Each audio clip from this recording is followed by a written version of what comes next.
आइए दोस्तों एक नजर डालते हैं सिंधु नदी जल समझौते पर और जानते हैं कि क्या है सिंधु नदी जल समझौता और क्या रहा है इसका इतिहास और किस प्रकार से भारत और पाकिस्तान के बीच में सिंधु नदी को लेके एक समझौता हुआ था और अभी इसके क्या प्रावधान है और अभी हाल ही में भारत सरकार ने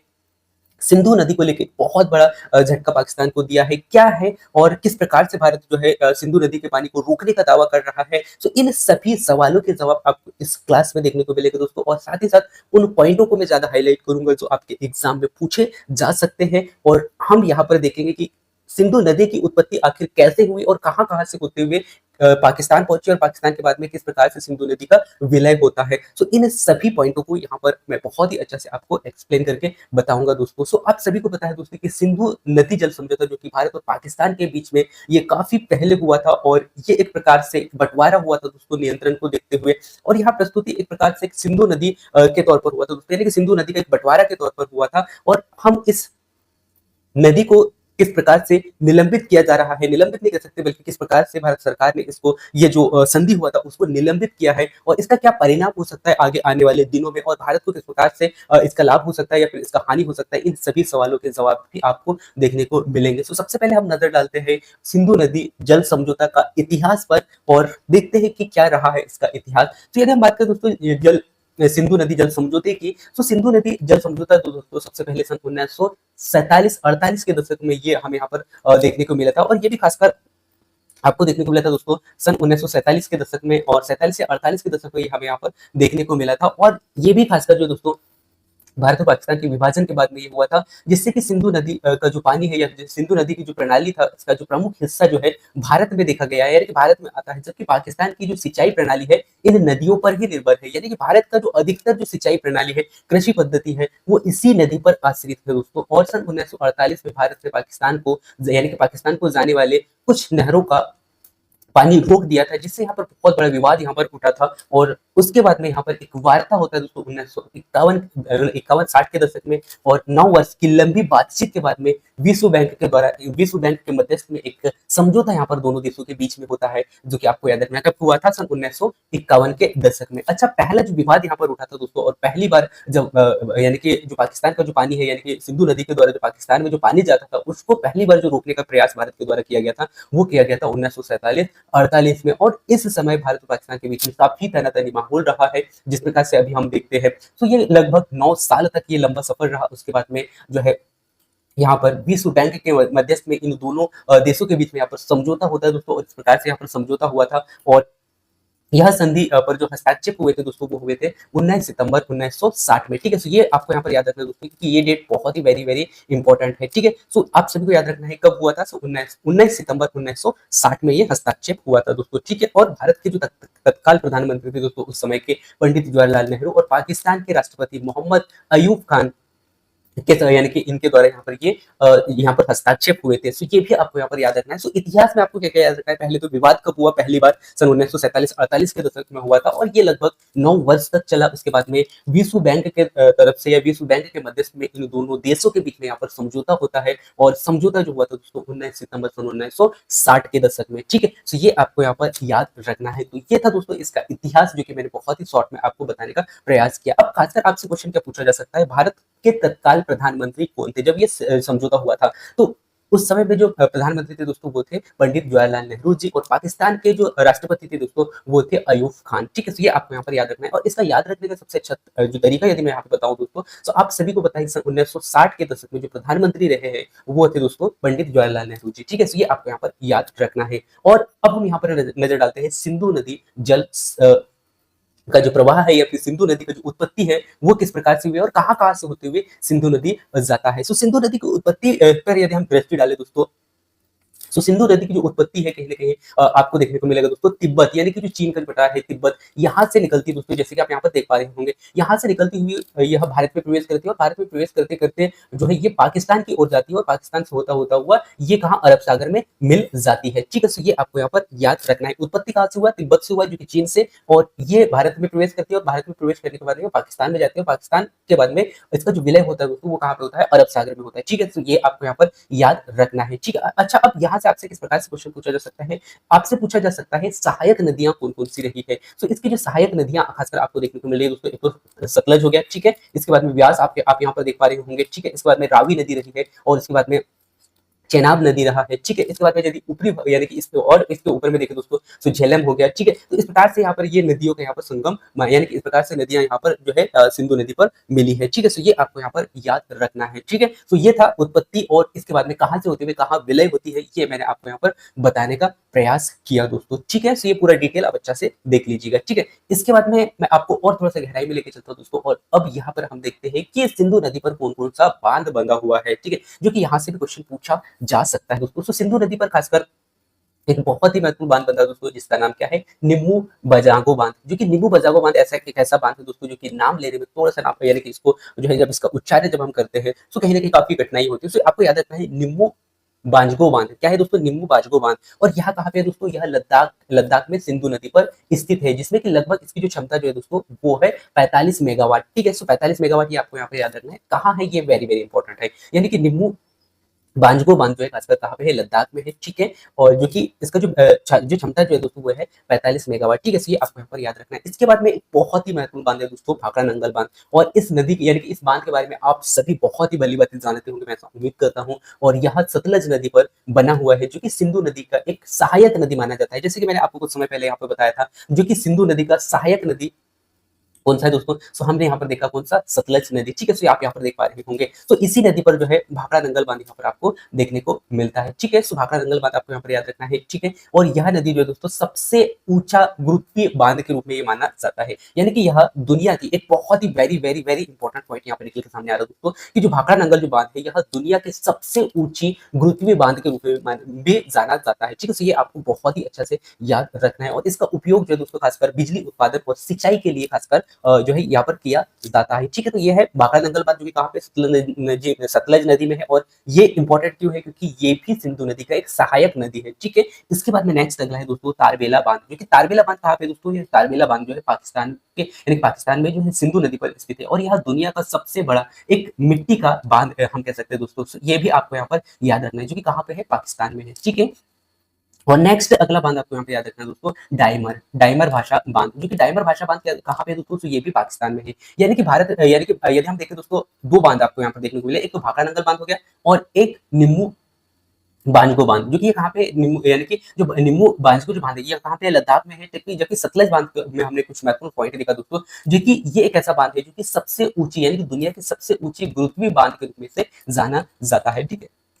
तो इसे आप अच्छे से याद रखिएगा, ठीक है। सो ये पूरे बांध आपको मैंने यहाँ पर बताने का प्रयास किया दोस्तों, और ये पूरा आप मैप अच्छा से देख लीजिएगा, किस प्रकार से सिंधु नदी की उत्पत्ति होती है, इसके बाद में किस प्रकार से यहाँ पर विलय होता है, ठीक है। इसके बाद में हम दृष्टि डालते हैं दोस्तों सिंधु नदी के प्रमुख प्रावधान पर, कि किस तरफ से कौन सी नदी यहाँ पर मिलती है। सो पूर्वोत्तर के तौर पर यदि आप देखोगे दोस्तों, पूर्वोत्तर क्षेत्र में, पूर्वोत्तर क्षेत्र में आपको देखने को मिलेगा रावी, व्यास, सतलज, ठीक है। सो हम यहाँ पर देखते हैं, पहले मैं आपको यहाँ पर बता देता हूँ पूर्वोत्तर क्षेत्र में। तो पूर्वोत्तर क्षेत्र में कौन कौन सी नदियां आपको यहाँ पर देखने को मिलेगी दोस्तों, सो तीन नदियां आपको खासकर देखने को मिलेगी, रावी, व्यास, सतलज। कौन कौन से दोस्तों, रावी, व्यास और सतलज। कौन कौन सा है, रावी, व्यास और सतलज, ठीक है। तो ये आप यहाँ पर देख पा रहे होंगे, ये तीनों जो नदियां हैं दोस्तों किस क्षेत्र से जा रही है, पूर्व क्षेत्र से जा रही है। यदि आप दिशा देखोगे तो पूर्व क्षेत्र से कौन सी नदियां देखने को मिल रही है, आपको तीन नदियां देखने को मिल रही है खासकर, एक तो रावी हो गया, व्यास हो गया और तिब्बत हो गया। अब नेक्स्ट अगला हम यहाँ पर देखते हैं, नेक्स्ट आपको देखने को मिलेगा पश्चिमी भाग से, ठीक है। तो पश्चिमी भाग से आपको देखने को मिलेगा झेलम, चिनाब, यानी कि झेलम और चिनाब है, जो कि पाकिस्तान का यानी कि पाकिस्तान को पूर्ण नियंत्रित यानी कि पूर्ण नियंत्रित के तौर पर आता है पाकिस्तान के लिए, लेकिन भारत को सीमित उपयोग की अनुमति यहाँ पर दी गई है, ठीक है, जो कि समझौता हुआ था उसमें, ठीक है। तो यहाँ पर कौन कौन सा है दोस्तों, पश्चिमी भाग पर यदि आप देखोगे तो झेलम और चिनाब, ठीक है। कौन सा है, झेलम और चिनाब आपको यहाँ पर देखने को मिलेगा। पश्चिम में कौन सा है, झेलम और चिनाब, ठीक है। ये दो नदियां आपको यहाँ पर देखने को मिलेगा पश्चिम में, ठीक है, झेलम और चिनाब, ठीक है। इसके बाद में नेक्स्ट यदि आप देखते हो दोस्तों, तो नेक्स्ट आपको यहाँ पर स्थायी तौर पर यानी कि इन नदियों का जो उपयोग जो है दोस्तों दोनों देशों के मध्य में यहाँ पर किया गया था, यानी कि एक एक आयुक्त के आधार पर यहाँ पर शामिल हुआ था, जो कि सिंधु के जो कार्यान्वयन और उसके जो विवाद था उनका समाधान की निगरानी यहाँ पर इस जो है संधि के तहत यहाँ पर किया गया था। और विवाद संसाधन तंत्र के आधार पर यदि हम देखें दोस्तों, तो पहले चरण में आयोग द्वारा समाधान यहाँ पर आयोग द्वारा जो समाधान किया गया था दोस्तों वो कहीं ना कहीं असफल होता हुआ दिखाई दिया। उसके बाद में कुछ विशेषज्ञ या फिर अंतरराष्ट्रीय मध्यस्थता हुई, जो कि वैश्विक बैंक की तरफ से और वैश्विक बैंक के मध्य में, और इन्होंने दोनों देशों के मध्य में यहाँ पर समझौता किया था। सो इस प्रकार से संधि यानी कि जो सिंधु संधि रहा दोस्तों, और ये पूरा मैंने आपको यहाँ पर नदियों के बारे में बताया। ठीक है, तो खासकर आपको ये याद रखना है कि कौन सी नदी किस क्षेत्र से आती है, कौन सी नदी पूर्व क्षेत्र से आती है, कौन सी नदी पश्चिम क्षेत्र से आती है। ठीक है, और सहायक नदियां कौन कौन सी है, ये खासकर आपको यहाँ पर याद रखना है। ठीक है, सो ये था पूरा डिटेल। इसके बाद में और थोड़ा सा गहराई में लेके चलता हूँ दोस्तों, और अब हम कनेक्ट करते हैं हाल ही में जो एक बहुत बड़ी घटना हुई है, और भारत सरकार ने पाकिस्तान को एक बहुत बड़ा झटका दिया है सिंधु नदी जल समझौता को रद्द करते हुए। सो कहीं ना कहीं यदि इस प्रकार से सिंधु नदी जल समझौता जो भारत सरकार के द्वारा किया गया था दोस्तों 1960 के दशक में, वो यदि निलंबित किया जाता है उस समझौते को, तो कहीं ना कहीं पाकिस्तान के लिए बहुत बड़ा संकट यहाँ पर उत्पन्न हो सकता है, यानी कि अर्थव्यवस्था पर बहुत बड़ा प्रभाव यहाँ पर हमें देखने को मिल सकता है। सो आइए जानते हैं। अभी आप सभी को बता दोस्तों कि हाल ही में आतंकवादी हमला जो कि लगभग 22 अप्रैल 2025 का वो दिन है दोस्तों, जिसमें लगभग 26 यानी कि 26 भारतीय निर्दोष लोगों को यहाँ पर आतंकवादियों के द्वारा मारा गया, जो कि जम्मू कश्मीर के पहलगाम के बहुत ही आतंकवादी हमला ये माना जा सकता है, और जिससे कि भारत में बहुत बड़ा आक्रोश कहीं ना कहीं इस हमले के बाद में देखने को मिला, और अभी तक लगातार ये जो कहीं ना कहीं लोगों में आक्रोश कहीं ना कहीं वो दिखाई दे रहा है। साथ ही साथ यदि आप सोशल मीडिया फॉलो करते हो दोस्तों, तो कहीं ना कहीं अलग अलग नेता, अलग अलग अभिनेता अपने अपने मत रख रहे हैं। कहीं ना कहीं हर एक व्यक्ति के चेहरे पे एक गुस्सा नजर आ रहा है इसको लेके। तो ये है दोस्तों आतंकवादियों का एक बहुत बड़ा हमला जो कि कब हुआ था, 22 अप्रैल 2025 में। ठीक है, तो ये भी एक यादगार पल होगा दोस्तों, ये भी आपको यहाँ पर याद रखना है। ठीक है, इसके बाद में इसी को देखते हुए भारत सरकार ने जो है सिंधु जल समझौता जो हुआ था दोस्तों, उसको यहाँ पर पूर्ण रूप से 23 अप्रैल को, यानी कि हुआ कब था, 22 अप्रैल को ये घटना हुई थी, और भारत सरकार ने बहुत ही जल्द एक्शन लेते हुए 23 अप्रैल को बहुत बड़े बड़े अलग अलग कदम उठा लिए थे। उन कदमों में से एक कदम था दोस्तों सिंधु नदी निलंबन का। अब यहाँ पर भारत सरकार ने राष्ट्रीय स्तर पर या राष्ट्रीय सुरक्षा को मद्देनजर रखते हुए सिंधु नदी जल समझौते को यहाँ पर रद्द कर दिया है, और यह पहली बार है दोस्तों जब इस नदी को औपचारिक रूप से निलंबित करने का यानी कि दावा यहाँ पर यह निलंबित किया गया है। ठीक है, तो ये आपको यहाँ पर याद रखना है, और इसका एक बहुत बड़ा प्रभाव जो है भारत जो है पाकिस्तान को देखने को मिलेगा, और कहीं ना कहीं पाकिस्तान के लिए एक बहुत बड़ा सबक भी होगा कि किसी निर्दोष या किसी देश के यानी कि निर्दोष नागरिकों को नहीं मारना चाहिए। और आप सभी को पता है दोस्तों कि बीते कुछ दिनों से या फिर लगातार यदि हम देखें दोस्तों पाकिस्तान के बारे में, सो ये खासकर ज्यादातर आतंकवादियों को ये पनाह देता है, और लोगों को कहीं ना कहीं आतंकवादिता के तौर पर जो है उनको उकसाता है, या फिर आतंकवादी बनने के लिए उनको मजबूर करता है। सो ये कहीं ना कहीं काफी हद तक कंट्रोल हो सकता है, और क्योंकि कृषि पर कहीं ना कहीं बहुत बड़ा ठप्पा लग सकता है दोस्तों, यदि सिंधु जल समझौता को यानी कि रद्द करके सिंधु नदी का जो पानी है उसको रोका यदि जाता है तो। इसके बाद में भारत की कई कार्रवाई हुई दोस्तों, जैसे भारत को जाने वाले जो बहुत सारे जो प्रवाह थे उनको रोका गया, डेटा साझा करना यहाँ पर बंद कर दिया गया, और इसी को देखते हुए जो है 1 या 2 दिन पहले एक बहुत बड़ा कदम उठाया गया दोस्तों भारत सरकार के द्वारा। ऐसे बहुत सारे जो यूट्यूबर चैनल्स थे पाकिस्तान के, जो कि डेटा को शेयर करते थे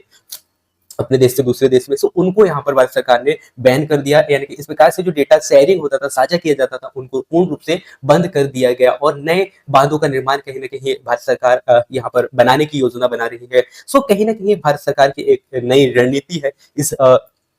हमले को देखते हुए, और कहीं ना कहीं भारत सरकार भी अब अपने हिसाब से नए तर्क करते हुए, नए सोच के साथ में अपने नए कदम कहीं ना कहीं यहाँ पर उठा रही है। सो कहीं ना कहीं भारत सरकार ने एक बहुत अच्छा मुद्दा भी यहाँ पर उठाया है, और एक बहुत बड़ा कदम भी उठाया है, जिससे कि पाकिस्तान के लिए ये एक सबक होगा। अब पाकिस्तान की प्रतिक्रिया क्या होगी दोस्तों यदि भारत सरकार ने पूर्ण रूप से यदि जो है सिंधु नदी का जो पानी है वो यदि रोक दिया, तो इस कदम को कहीं ना कहीं पाकिस्तान एक युद्ध के रूप में देखेगा। और अभी आप सभी देख पा रहे होंगे दोस्तों, यदि आप सोशल मीडिया फॉलो करते होंगे, तो भारत यानी कि पाकिस्तान के ऐसे तमाम जो नेता है, वो चाहे अलग अलग नेता हो दोस्तों, वो अपने अपने राय रख रहे हैं, और कहीं ना कहीं भारत को एक धमकी देने के तौर पर जो है धमकी दे रहे हैं, और कार्यवाही के तौर पर जो है करारा जवाब दिया जाएगा, इस प्रकार के जो उनके भाषण आ रहे हैं, उनके मत आ रहे हैं। सो कहीं ना कहीं अंतर्राष्ट्रीय मंचों पर एक कानूनी कार्रवाई की तैयारी जो है कहीं ना कहीं पाकिस्तान कर रहा है। और इससे पहले मैंने एक जो है वीडियो अपलोड किया था दोस्तों, जिसमें कि मैंने आपको बताया था कि हाल ही में पाकिस्तान ने अमेरिका के साथ में एक डील किया है। सो ऐसे बहुत सारे अंतर्राष्ट्रीय क्षेत्रों पे या अंतर्राष्ट्रीय नजरों पे यदि हम देखें दोस्तों, तो कहीं ना कहीं पाकिस्तान परेशान नजर आ रहा है, और अंतर्राष्ट्रीय कार्रवाई के तौर पर ये तैयारी कर सकता है। ठीक है, तो ये था दोस्तों हाल ही का पूरा घटना, और इसको मैंने शॉर्ट में बताने का प्रयास किया। अब इन दोनों देशों के बीच में क्या प्रभाव हमें देखने को मिल सकता है दोस्तों, सो सबसे पहले हम नजर डालते हैं पाकिस्तान पे कि यदि भारत सरकार ने पूर्ण रूप से जो सिंधु नदी का जो जल समझौता था उसको रद्द करते हुए पूर्ण रूप से यदि पानी रोक दिया दोस्तों, तो इसके पाकिस्तान के कृषि यानी कृषि पे एक बहुत बड़ा प्रभाव पड़ेगा, क्योंकि ऐसा माना जाता है दोस्तों कि पाकिस्तान का जो 80% जो कृषि है दोस्तों, वो कहाँ से होता है, सिंधु नदी के माध्यम से ही होता है। यानी कि सिंधु नदी का जल के माध्यम से ही जो है पाकिस्तान का 80% जो कृषि उत्पादन है वो यहाँ पर होता है और इसी पर निर्भर है। और जल आपूर्ति की कटौती यदि होता है दोस्तों, तो भारत के यानी कि पाकिस्तान के लिए एक बहुत बड़ा संकट उत्पन्न हो सकता है, जिससे कि अर्थव्यवस्था पर एक बहुत बड़ा प्रभाव हमें यहाँ पर देखने को मिल सकता है। साथ ही साथ ऊर्जा जलवायु की यदि हम बात करें दोस्तों, तो ऊर्जा यानी कि जो विद्युत ऊर्जा हो गया, इसका उत्पादन भी कहीं न कहीं काफ़ी हद तक कम होगा, जिससे कि ऊर्जा संकट का भी यहाँ पर गहरा प्रभाव हमें यहाँ पर पाकिस्तान में देखने को मिल सकता है। सिंधु नदी यानी कि सिंधु नदी का पानी यदि नहीं दिया जाए इनको तो। साथ ही साथ मानव अधिकार के अंतर्गत यदि हम देखें दोस्तों, तो जल आपूर्ति में बहुत बड़ा बाधा हमें यहाँ पर देखने को मिल सकता है। यदि जल को रोका जाए दोस्तों, सो पाकिस्तान के लोगों में कहीं न कहीं स्वास्थ्य और जीवन स्तर पर एक नकारात्मक प्रभाव भी पड़ सकता है, जिससे कि आम लोगों में कहीं न कहीं स्वास्थ्य का प्रभाव या फिर जीवन स्तर में बहुत बड़ा नकारात्मक प्रभाव यहाँ पर हमें देखने को मिल सकता है। यहीं पे यदि हम बात करें दोस्तों भारत की, भारत में ऐसे क्या प्रभाव यहाँ पर देखने को मिल सकते हैं। सो कहीं ना कहीं अंतर्राष्ट्रीय दबाव जो है भारत सरकार पर पड़ सकता है दोस्तों, जो कि जो सिंधु नदी जल समझौते को लेकर जो भारत सरकार ने यहाँ पे जो निलंबित करने का जो दावा किया है, सो कहीं ना कहीं ये हो सकता है कि आगे आने वाले दिनों में कहीं ना कहीं अंतर्राष्ट्रीय दबाव पड़ सकता है। इसलिए भारत सरकार भी कहीं ना कहीं अपने नए कदम उठा रहा है, और जो भी कदम उठा रहा है बहुत ही सोच समझ के उठा रहा है। और यदि हम अंतर्राष्ट्रीय दृष्टि पर देखें दोस्तों, तो कहीं ना कहीं भारत की अभी जो स्थिति है या अभी जो संबंध है अंतर्राष्ट्रीय क्षेत्र पर कहीं ना कहीं काफी हद तक अच्छा है। पर फिर भी यदि हो सकता है आगे आने वाले दिनों में कहीं ना कहीं अंतर्राष्ट्रीय दबाव जो है इस समझौते के कारण भारत सरकार को बनाया जा सकता है या दबाव डाला जा सकता है। ठीक है, साथ ही साथ अंतर्राष्ट्रीय विकास में कहीं ना कहीं भारत सरकार पे प्रभाव पड़ सकता है। यानी कि जो पूर्वी नदियों के जल का पूर्ण उपयोग करके जो है भारत अपने कृषि और ऊर्जा के क्षेत्र को बहुत ही सुदृढ़ कर सकता है। जैसे कि आप सभी को पता है दोस्तों कि राजस्थान एक ऐसा क्षेत्र है जहाँ पे पानी की बहुत कम मात्रा है, और कहीं ना कहीं वहां पर कृषि क्षेत्र उतना अच्छा से नहीं हो पा रहा है। कहीं ना कहीं पानी की कमी के कारण अच्छे उद्योग वहां पर नहीं है। तो यदि इस जल को राजस्थान की तरफ या फिर कुछ ऐसे क्षेत्र जहाँ पे जैसे गुजरात हो गया या फिर अन्य जो क्षेत्र है दोस्तों जहाँ पे पानी की मात्रा बहुत कम है भारत में, उन क्षेत्रों तक यदि लेके जाया जाता है, तो कहीं ना कहीं भारत की अर्थव्यवस्था पर कहीं ना कहीं एक बहुत बड़ा नया पैगाम मिल सकता है। यानी कि कहीं ना कहीं भारत को एक बहुत बड़ा लाभ यहाँ पर देखने को मिल सकता है, और अर्थव्यवस्था पर एक बहुत अच्छा साधन यहाँ पर देखने को मिलेगा। साथ ही साथ सुरक्षित चिंताएं भी है दोस्तों। यदि पाकिस्तान के साथ में तनाव बढ़ेगा तो कहीं ना कहीं सीमा पर सुरक्षा स्थिति जो है बहुत जटिल करनी होगी। साथ ही साथ सीमावर्ती जो क्षेत्र है वहां पर कहीं ना कहीं नजर ज्यादा रखना होगा। तो ये भी एक बहुत बड़ा समस्या हम कह सकते हैं दोस्तों भारत के लिए हो सकता है। लेकिन यदि हम बात करें दोस्तों इस जल समझौते को लेकर जो भारत सरकार ने जो कदम उठाया है वाकई में बहुत हद तक बहुत अच्छा उठाया दोस्तों, क्योंकि यदि भारत सरकार इस प्रकार से कदम नहीं उठाता तो कहीं ना कहीं पाकिस्तान को ऐसा कोई झटका नहीं लगता, और पाकिस्तान अपने जो चाल या फिर अपने जो बाज है या फिर अपने जो धोखाबाजी जो करता है वो उसको कहीं ना कहीं कम नहीं करता, और इस प्रकार से जो है आतंकवादी को पनाह देता, और भारत को ही नहीं बल्कि अन्य जो देश है दोस्तों उनको भी कहीं ना कहीं परेशान करने का काम इन्होंने किया है। सो ये था दोस्तों भारत का प्रभाव, यानी कि भारत और पाकिस्तान में इस जल संधि पर क्या प्रभाव हमें यहाँ पर देखने को मिल सकता है, वो मैंने आपको यहाँ पर बताने का प्रयास किया। अब हम नजर डालते हैं दोस्तों कि भविष्य की दिशाएं क्या हो सकती है आगे आने वाले समय पर। जो